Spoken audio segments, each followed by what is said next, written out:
Hey Megan, how you doing? I've got your poster queued up right here. Okay, here we go.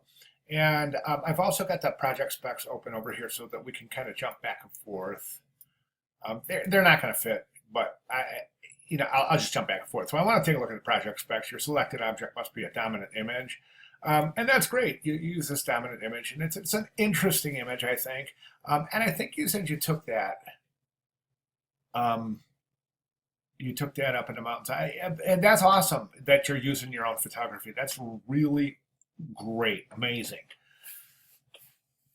That said, I just want you to think about in terms of creativity. I would never in a million years say don't use your own photography. I think you're way ahead of the game using your own images. The thing is, though, is that if you're using your own images, you have complete control over the project, right? Um, but the downside is it's going to take some time. Unless you're shooting the images for the poster, you're kind of stuck with what you have in your archive. Okay, why am I saying that? I'll get to that in a second. Okay, so your poster must include an image of the object in use. Take a picture of someone using it or interacting. Okay, and I think that's what that is, the use of it. A poster must include one image that results from the use of your object. If you have selected an example, a pair of wire cutters. Okay, so what is the result of of glasses? The result is clear view, right? And I know that you've already used this as your dominant image, but are you using it again as the result of using glasses? I mean, I think it's a pretty good image to show the clarity of using glasses as opposed to not using glasses. But it seems like, you know what, this will all make a sense in a second. I just want to make some points before I start suggesting and showing you some examples. The poster must include two components from your selected object. Two components. So you have the nose area and the earpiece. Okay. And then you have the poster must include a paragraph of text. That's great. And then you have your other subtext. Design in everyday life. That's included. Okay. Now I want you to take a look at the design requirements. We've got this asymmetrical design only. And I got to tell you, Megan, I'm seeing a symmetrical design here. I pulled these guides out. Let me just show you what I'm talking about. Here's your midline right here. Okay, so there's the guide to your midline. So if we fold this in half, these two look like they're going to fold right on top of each other. This text is going to fold right on top of that text, and it looks like these are going to fold on top of each other. So this is what we call symmetrical design. So you want to recompose that based on this requirement, asymmetrical design only. 7 by 15 or 15 by 7, whatever the case may be. I think this is a good choice, going 15 by 7 because of the horizontal nature of glasses. Poster size, imagery must come in contact with the edge of the page somewhere twice. So you got that covered over here. Combine images that are in boxes. See, this is another part that I think we have a problem. This right here, your design must combine images that are in boxes as part of a background. Okay, so your design must combine images that are in boxes as part of a background and crop individually without backgrounds. Do not place everything in a box. So I'm getting this really boxy feeling. And I don't know how your Photoshop skills are, but you could definitely do some cropping. But I'm seeing a lot of boxes. Okay, here's a box, here's a box, here's a box. And this is an implied box. It's just placed right underneath that box there.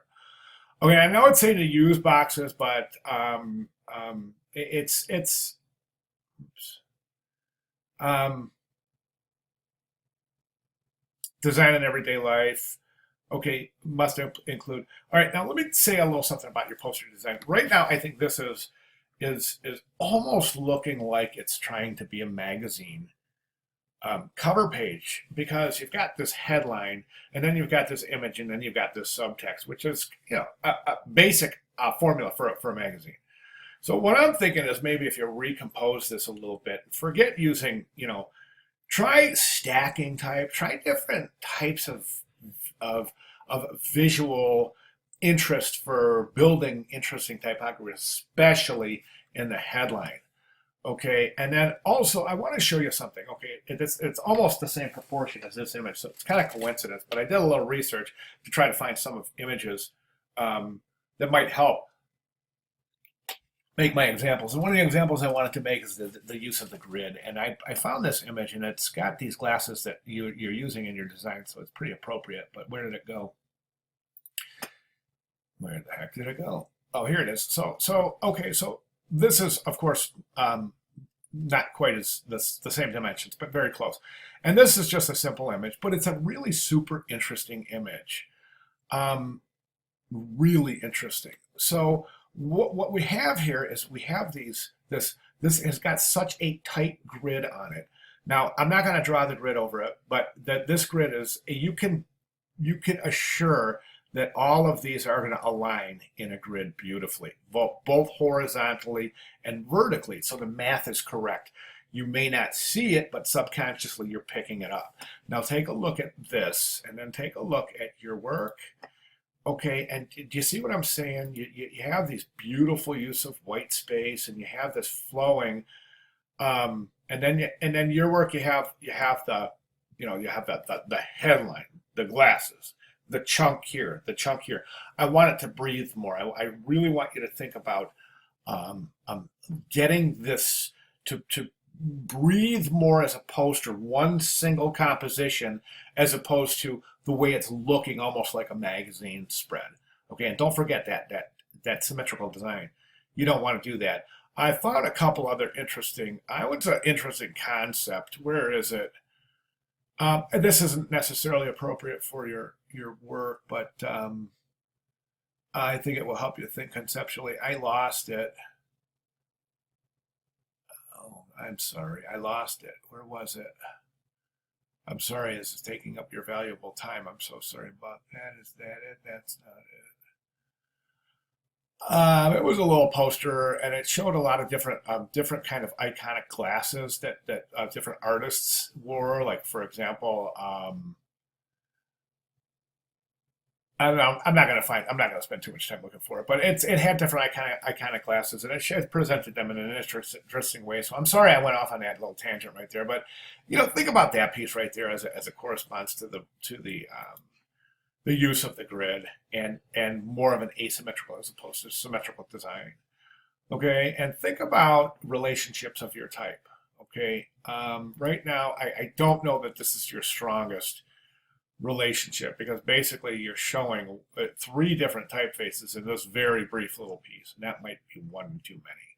So think about that, okay? And that's all I have. Sorry I took so long, but I do tend to be kind of wordy. Sorry about that. Okay, thank you very much, Megan.